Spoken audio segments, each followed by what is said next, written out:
Assalamualaikum warahmatullahi wabarakatuh. Hello everyone, let me introduce myself. My name is Dimas Febriansyah from class AKP7B, with student ID number 22051511015. On this occasion, I will explain about pre-engagement audit. Let's move straight to the video explanation. Baik, hari ini saya akan menjelaskan salah satu tahap paling penting dalam proses audit laporan keuangan, yaitu tahap pre-engagement audit. Jadi, sederhananya pre-engagement adalah langkah persiapan sebelum auditor benar-benar menerima dan melaksanakan audit. Tahapan ini menentukan apakah auditor layak, siap, dan aman untuk mengaudit suatu klien.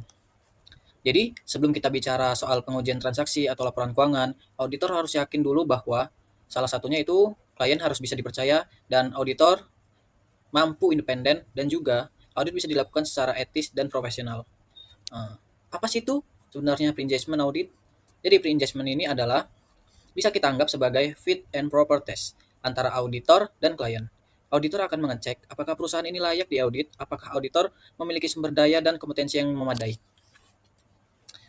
Di sini kita akan membahas yaitu proses audit laporan keuangan, penerimaan perikatan audit, surat perikatan audit, strategi audit, industri dan bisnis klien, asesmen salah saji material, dan yang terakhir prosedur analitis. Di sini kita masuk pada proses audit laporan keuangan. Tahapan audit laporan keuangan dimulai jauh sebelum auditor melakukan pengujian angka-angka prosesnya.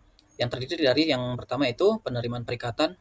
Jadi tahap ini dilakukan untuk menentukan apakah auditor akan menerima atau menolak suatu penugasan audit.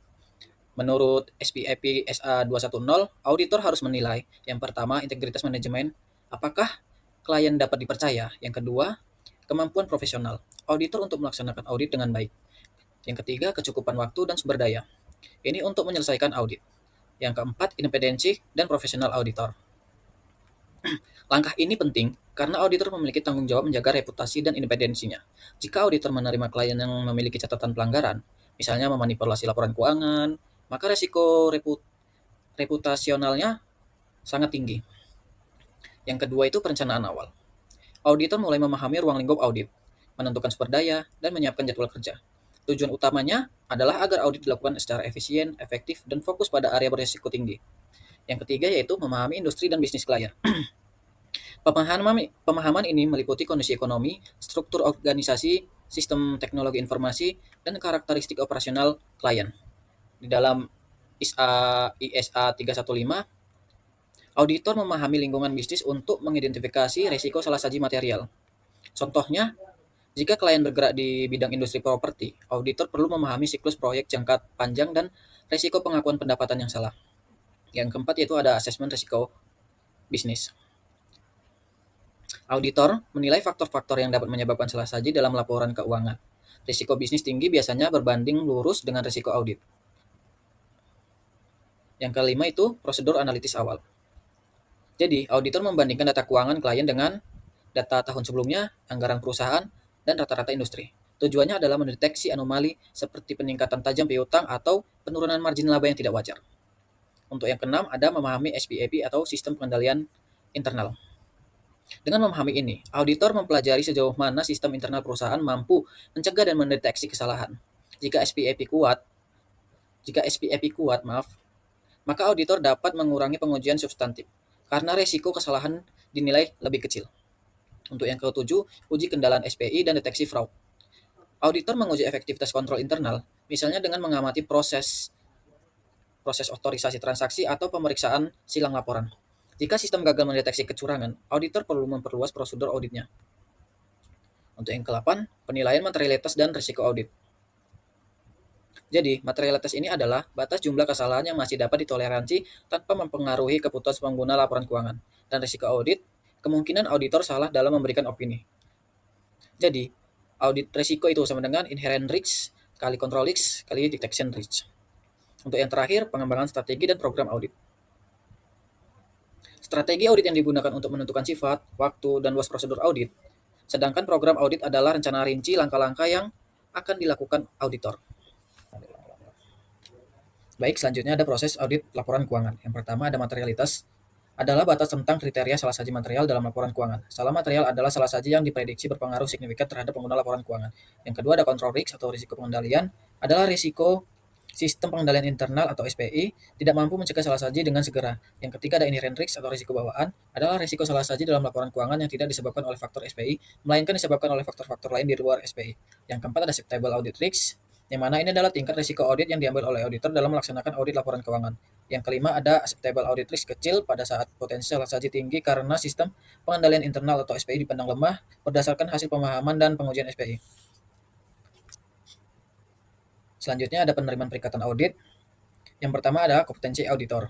Ini menilai kemampuan profesional menjalankan tugas audit. Jadi auditor harus memastikan memiliki pengetahuan pengalaman dan pengalian yang sesuai dengan bidang klien. Yang kedua ada independensi, yaitu menjaga sikap independen baik secara fakta maupun penampilan. Ini ada beberapa faktor, yaitu kecermatan dan ketelitian yang dipengaruhi oleh kecukupan waktu, ketersediaan tim audit, dan ketersediaan konsultan ahli jika industri khusus. Yang ketiga ada resiko pelaksanaan audit. Ini berkaitan dengan karakteristik bisnis dan industri klien. Jadi auditor menilai resiko dan karakteristik industri dan bisnis klien. Misalnya industri perbankan memiliki resiko tinggi terikat penilaian aset keuangan. Yang keempat ada potensi konflik auditor dengan klien. Jadi berdasarkan pengalaman audit sebelumnya atau informasi dari auditor terdahulu. Jika auditor sebelumnya memiliki pengalaman buruk dengan klien atau terdapat konflik kepentingan, maka auditor harus mempertimbangkan untuk menolak perikatan. Yang terakhir ada integritas manajemen. Ini adalah kepatuhan terhadap standar akuntansi, peraturan, undang-undang, dan komitmen bisnis. Jadi auditor harus menilai apakah manajemen jujur, transparan, dan patuh terhadap peraturan. Selanjutnya, surat perikatan audit. Surat perikatan audit ini dibuat setelah auditor menerima perikatan audit dan berisi kesepakatan dan ditandatangani oleh klien. Tujuan surat perikatan audit ini adalah yang pertama menjelaskan tugas dan tanggung jawab auditor serta klien. Yang kedua, menjadi dasar legalitas pelaksanaan audit. Isi surat perikatan audit ini adalah yang pertama itu tujuan dan ruang lingkup audit, tanggung jawab auditor dan manajemen, kerangka pelaporan keuangan dan yang digunakan, dan yang terakhir bentuk laporan audit yang diharapkan. Surat ini melindungi auditor dari kesalahpahaman atau tuntutan hukum di kemudian hari. Selanjutnya ada strategi audit. Jadi strategi audit adalah pendekatan audit untuk memastikan efektivitas pelaksanaan audit seperti penentuan sifat, waktu, dan luas audit sebagai pedoman rencana audit. Strategi audit juga mencakup pemilihan staf pelaksanaan audit serta evaluasi kepatuhan tenaga ahli di luar KAP.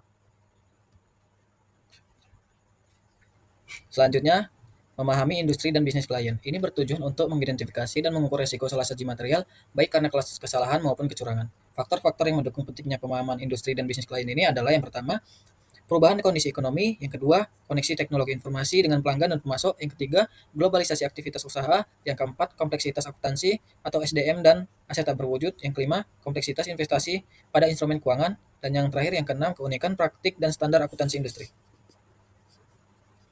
Part selanjutnya, yang memahami operasi dan proses bisnis. Ini dapat dilakukan dengan cara observasi fasilitas dan aktivitas operasional, identifikasi pihak terkait atau related parties. Yang ketiga, tinjau kode etik dan kebijakan perusahaan. Yang keempat, pelajari notulen rapat direksi dan komisaris. Tujuan dari ini yaitu untuk mengukur keandalan laporan keuangan, mengukur efektivitas dan efisiensi operasi, dan mengukur kepatuhan terhadap hukum dan peraturan. Selanjutnya, asesmen salah saji material. Tujuan utama auditor adalah mengungkap salah saji material dalam laporan keuangan.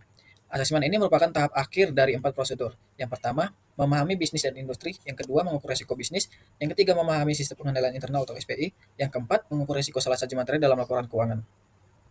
Asesmen salah saji material ini tujuan akhirnya adalah untuk merancang prosedur audit yang tepat dan profesional terhadap risiko. Baik, pada slide ini saya akan menjelaskan tentang prosedur analitis. Prosedur analitis adalah teknik membandingkan hubungan antar data keuangan dan non-keuangan untuk mendeteksi adanya penyimpangan. Ini dilakukan pada 3 tahap audit, yaitu yang pertama ada perencanaan. Ini untuk memahami bisnis dan mengidentifikasi area risiko. Yang kedua ada pelaksanaan audit. Ini untuk menilai kewajaran saldo akun. Dan yang ketiga ada kesimpulan. Dilakukan untuk memastikan hasil audit konsisten secara keseluruhan. Untuk contoh prosedurnya, yang pertama ada rasio jangka pendek, yaitu ada current ratio, quick ratio, dan cash ratio. Untuk yang kedua ada rasio likuiditas, itu terdapat perputaran piutang dan persediaan. Yang ketiga ada rasio jangka panjang, itu ada utang terhadap modal, total aset terhadap utang, dan yang terakhir rasio profitabilitas itu ada laba kotor, profit margin, ROA, dan ROE. Jika terdapat perbedaan mencolok, auditor perlu melakukan pengujian lebih lanjut atau substantive testing. Untuk perbandingan angka ini, dilakukan dengan membandingkan angka tahun lalu, angka anggaran, dan angka rata-rata industri. Baik, sekian saja presentasi yang dapat saya sampaikan. Dari presentasi ini saya dapat menyimpulkan bahwa tahap pre-engagement audit bukan sekedar tahap administratif, tetapi merupakan fondasi moral, etis, dan teknis untuk seluruh proses audit. Tahap ini memastikan bahwa yang pertama, auditor bekerja secara independen, hubungan dengan klien jelas dan profesional. Yang ketiga, resiko audit dapat dikendalikan. Dan yang terakhir, hasil audit memiliki nilai kredibilitas tinggi di mata publik. Okay, thank you for your attention. I hope my explanation about pre-engagement audit helps us understand that the audit process is not only about numbers, but also about integrity, understanding, and the professionalism of the auditor. Thank you for watching.